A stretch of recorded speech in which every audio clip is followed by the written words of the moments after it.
guys, I am going to try to do a come when called lesson for y'all with Bard today out in the field. Hopefully the goats will not interfere too bad. First thing you're going to need is a leash. I'm using a Longline. I'm not sure if you can see it. I think this one's 20 feet. Bard is being a cow eating grass.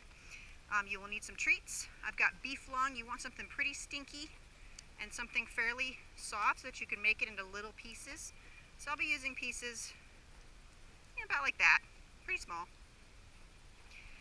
And the idea behind the come when called the way I teach it is that you have a dog who won't go away. And as you can see with Sage, that's already worked pretty well. She sticks around regardless. But Bard is a puppy. He doesn't have much experience and his breed is a lot more independent, so that's why I'm using him today. But the idea is that you give them a reason to check in with you first. We want them to be paying attention to where you are. So I'm just going to start moseying around, walking around with Bard. Maybe get out of the grassy area so he's not eating grass so much. And then once I'm in a less interesting area, I'm going to stop and I'm going to hold his leash really short so he can't really do anything. And when he looks at me, yes, I say yes, and then I give him a treat.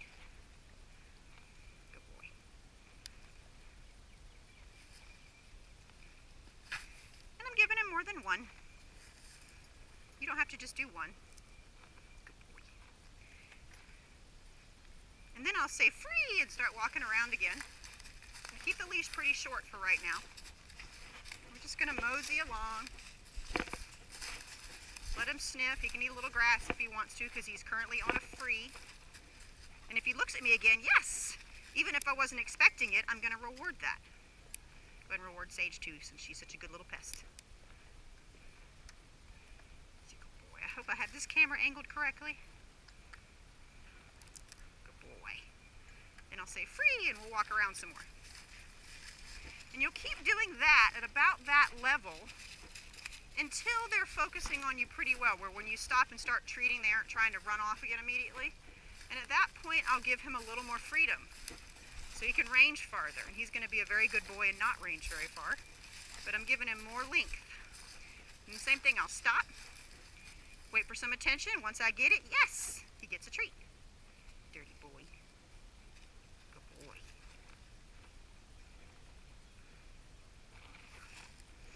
Free. Then I'll tell him free. Now, generally speaking, the first time you do this, especially in an outdoor environment like a big pasture where everything smells really interesting, you want to give them pretty long frees. So when I say free, I'm going to let him sniff, for a good little bit. He's being pretty focused, so I'm not too worried, but again, as a total beginner, you want to give him a good minute or two, a good solid 60 to 120 seconds of just freedom to do what they want. Because what you're actually using as your reward here is not just the food, but the free, the release. So he gets to explore as a reward for giving me attention. So when I stop, the exploring stops, yes. And he gets to go back to exploring after he looks at me. So when I stop letting him explore, he can get me to let him explore again by returning to me and giving me attention. Good boy, free. So he's being very good, so I'm going to let him have his whole Longline now.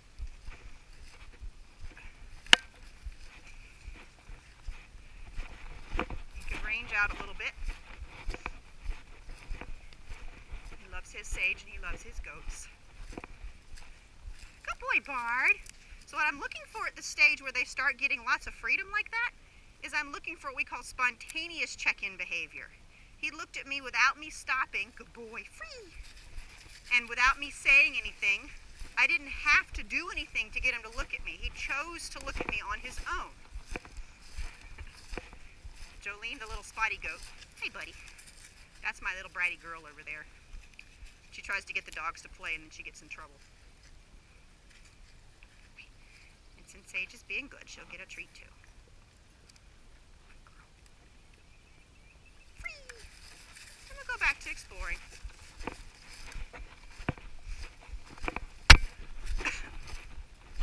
Now, this is mainly just to get that attention because to get come when called, your dog has to already be paying attention. If you're out here with your dog off leash and they're doing what they want, they're probably running around focusing on other things. But that doesn't mean they can't remember that you're there. It's just something they have to practice. So we're practicing maintaining focus even though there's all kinds of other interesting things like foxholes and the goats and the bunny rabbit that ran through here last night, and there'll be deer out here pretty soon. But even though all that interesting stuff is going on, my dogs don't forget where I am. Yes, good boy. Or forget to pay attention to me. Good boy. Good girl, Sage. Very good. So Sage is what you call the finished product. Good. Free. Now over time, what I will start to do is I will start to add my come when called command. But what I will do is I won't call them when they're like this. See how he's got his head down in the hole and he's really interested? That would not be a good time to introduce the come when called because he's way too interested in something else. I'll wait till he's just kind of moseying and not really doing anything else. Yeah. And then I'll say, come here, buddy. And I'll say, Bart, here. Good boy. So he's already kind of paying attention to me when I call him. Sage, here. The reason for that is I am now, good boy, free, putting a label on the behavior. I want the dog to understand that coming to my position, wherever I am, is what I want him to do when he hears those words.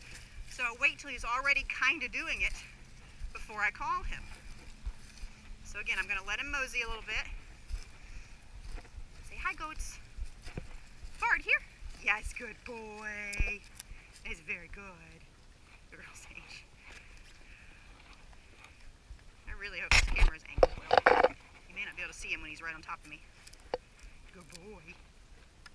He's very good. Very good. Very good. Free. And then they get released again. So in this scenario, getting to explore is a reward, and the behavior that I'm rewarding with it is come when called. So yes, there is food involved, but more importantly, he knows that he gets to do more fun stuff if he stays focused and does what he's told. So now he's not looking at me, so I'm going to say, Bart, here. And he wasn't paying attention, so I'm going to stop my leash. Very good. And as soon as he felt the leash go tight, he came back. He got distracted because he's still a baby. We're near a foxhole, so I'm standing on the leash now so he can't go any farther. Yes, and then I just wait for compliance. Give him a few seconds to figure it out, because remember, this is still a baby. He's still pretty new to this, and they're going to make mistakes. So I'm at the phase now where I'm starting to ask for the behavior when he's not already prepared to give it, so I got to give him a chance to figure out what's expected. Good boy. Free.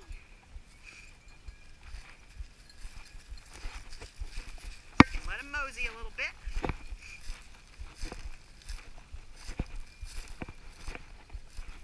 Goats following us. Hey, goats. Bart, here. What a good man. That's a good boy. Also notice when he gets to me, not only am I not just giving one treat, but he's getting petting and he's getting praise. He's such a good boy. And I'm making sure he knows how happy I am with his behavior. That's such a good man. You're such a good boy. So when you have a reward in hand, a lot of people just kind of go, good dog, and then let the dog go again. But you don't want to do that. You want to make a big production out of it. We call this the fine dining technique. You want to tell him how good and smart and brilliant he is and how much you love him for being such a good boy. Yes. So even when you say free, he doesn't necessarily want to go dashing off again because being near you is also pretty rewarding. So what you end up with is this, who won't go away. Good folks. Very good. Let's go.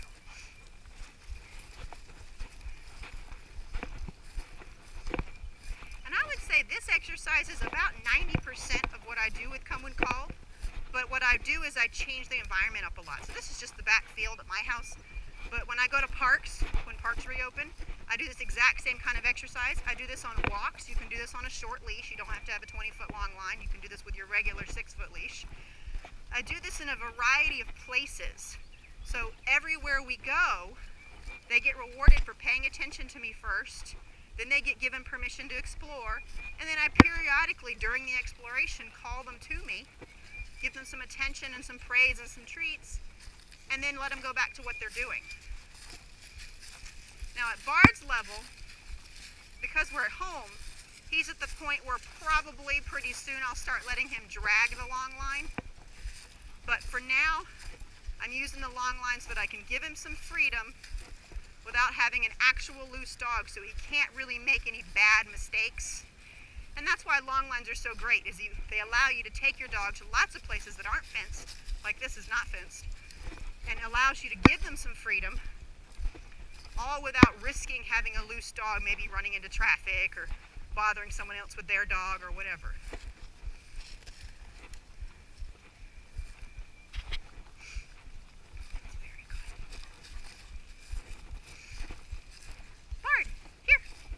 That's a good boy. In that situation, he was on his way away from me, clearly having a goal in mind, but he still came when I called him. Yeah, big piece there. Because he has learned that come when called means good things. Yes, very good. Good girl, Sage. Sound good, guys? Is that good? Yeah? I know, so good. So good. All done. All done. Alright guys, I will try to get this video posted for you tonight, and those of you who don't have Facebook, I will send y'all the YouTube links. And I hope to see y'all soon. Bye bye.